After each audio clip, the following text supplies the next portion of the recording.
Hello, my name is Devanda Smith. Alongside me is the great one. Kim Matson. Oh my goodness. Come on, Kim. Not again. Well, you could have been speaking about our guest this morning. Yes. Speaking of guests, this young lady here, she's a woman that wears many hats here at North Lake. And she is none other than Miss Donna Rickman. Hey, thank you for inviting me here to share about Helping Hands. And since crackers and chocolate are always your thing on the podcast, I brought you my very favorite chocolate fries, so I want you to enjoy. Yes. An unofficial sponsor. A completely unofficial sponsor. As they all are. For Helping Hands, there's 6 different ministry areas that we have under Helping Hands. Aid and assistance is where we help with rent and utilities. Grocery cards that help with they're available for people that are struggling. Meal support for our North Lake families. Holiday support at Easter and at Christmas. And then we serve dinner for the men and women at the Diversion Center once a month, where we can visit with them also. And then last but not least is our mentoring for clients that are part of the Snohomish County LEAD program. And so if you want to learn more about Helping Hands, you can go to the website, and under ministries is Helping Hands. Or you can just email helpinghands@northlakecc.org.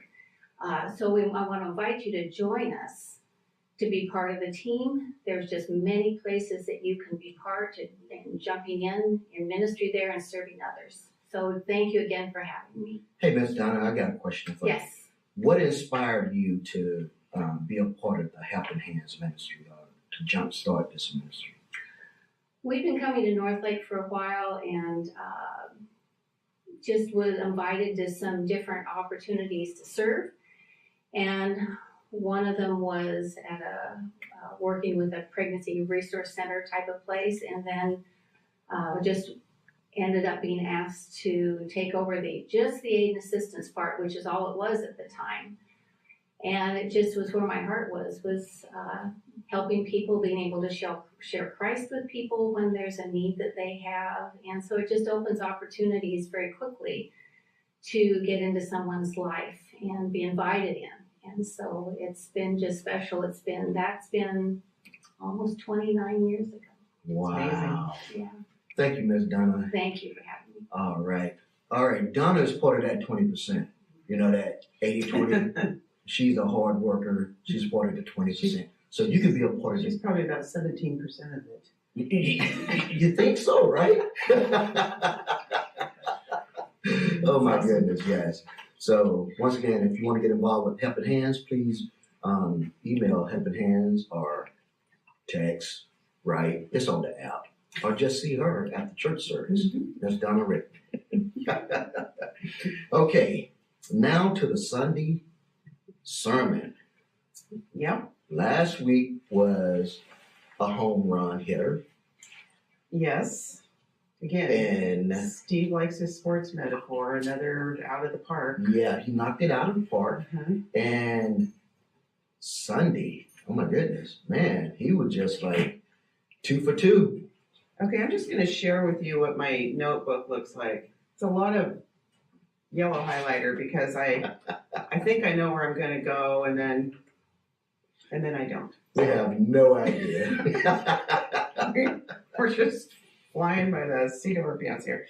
Well, I think that the thing that struck me, obviously, we were talking about persecution, what that looks like when you're trying to share the good news. Certainly, that was reflective of Peter and John, kind of bowing up at the Sadducees, if you will, and the response they got there, and then Steve also spoke about religious freedom and how some people these days, similar to back then, kind of a different vibe, I guess, but how that's making it even more difficult to, in some realms, share the good news. Yeah, I know. Well, I guess we just might as well jump into Just dive right in. The water's fine. I don't think many Americans really have experienced religious persecution. I agree with that. You have some that has, been to other countries where you cannot openly practice your Christian faith. I was deployed. I'm a retired military guy, and I was deployed in a couple of those countries, right?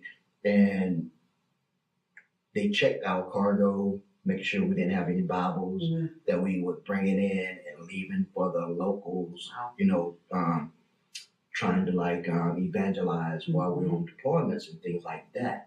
And outside our FOB or our little base, you could not practice your religion. It was definitely a no. Yeah, you get in big trouble for that. Oh yeah, there, major trouble. So sure. That is a form of persecution where, hey, we will lock you up and throw you in jail because of what you believe and what you're trying to get across to our people. No, you're not going to do it. And so,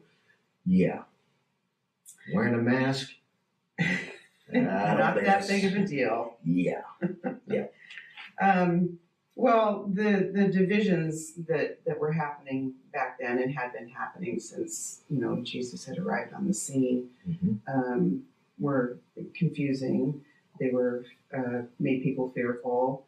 They didn't know how to respond, especially those that would be in power, if you will.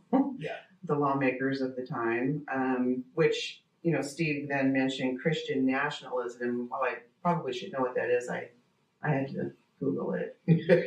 So I'm going to read that to you. It's what Google has to say. A condensed version, primarily focused on internal politics, such as passing laws that reflect a point of view of Christianity and its role in political and social life. So I guess the even more condensed version, in my understanding, is you have people in power. We could also reference the Pharisees and Sadducees and all those folk, making laws that pertain to their particular religious viewpoint and how that impacted everybody around them. Yeah. A wise man wrote, "There's nothing new up under the sun." Yeah. And so just like the Pharisees and Sadducees, the religious leaders and thought makers of that day wanted to keep that power and, that, hey, look at me, I'm better than you. It was a sign of arrogance and fear and ignorance. Correct. Wow. That's what I wrote down too. Nothing has changed. Which one are we? Nothing has changed. No. We, I'm saying we, the Christian community, how we go out about this thing is out of ignorance, arrogance, and fear. Yep. And then in Matthew 10, of course, that's the infamous verse of, I'm sending you out with an opportunity to witness, but you can be sheep among wolves. Yeah. So prepare yourself. Yes. But we are prepared because, God has made that pathway for us, and all we have to do is not be ignorant or arrogant or afraid to do the spreading of the good news. So do you think we rely on the Holy Spirit to cancel out that fear in us? I mean, yeah. Or should we? I would like to think so, yes. I mean, I think that, again, when we try to do things on our own, that's the ignorance of our perceived abilities, if you will. Yeah. Without God's guiding hand, we're just destined to fail, and which can lead to being angry. Oh, I didn't go so well. I got shut down. Nobody wanted to hear my message. And so, how dare them. Yes. Them folks over there. By golly. All y'all. Yeah. So, yeah, I mean, I think that's, again, all through this whole sermon series, it's about boldly going forward and doing it with the sureness that God's got our back. And, all we have to do is remember that, because he's not going to let us fail. We might feel like it didn't go so well, but that's not failure. Yeah. And with loving kindness have I drawn thee. Maybe we should take on that too Mm-hmm. with love and kindness, because Mm-hmm. if you're coming at me with pointing your finger at me, it's going to be a turnoff. Right. So. Well, and change is a difficult thing for people, just generally speaking. So Yeah. having somebody come at you with a religious point of view that perhaps is a little too aggressive, or again, not being Holy Spirit led, Yeah. can be a bit of a turnoff. Yeah, because if you've been led by the Spirit, God's going to work on the heart of the individual that you're going to come across with. Yeah. So it's really, really, really an easy thing if you really look at it. It is. But it's all We going make back to it difficult. being led by the Spirit. We make it difficult. Okay, Kim. I found a unicorn at the store. I was thrilled to find this specific cracker. Which Come on, say it, Kim. Say what it said. It's a brown No, it's not. No, it's not. No, it's not. No, it's not. Ladies and gentlemen, we have a black cracker. And I cannot wait to taste this joker here after the Very show. excited. Yeah, that is a unicorn. I'm not kidding. Because Where did you get this? At my local Fred Meyer store. Again, looking for sponsors, Kroger. And then a payday candy bar, because why not? I know, right? Who doesn't like a payday? I love a payday. I love a payday. I love a great payday. Anyway, yeah, super excited to find that cracker and can't wait to try it. Yes, ma'am.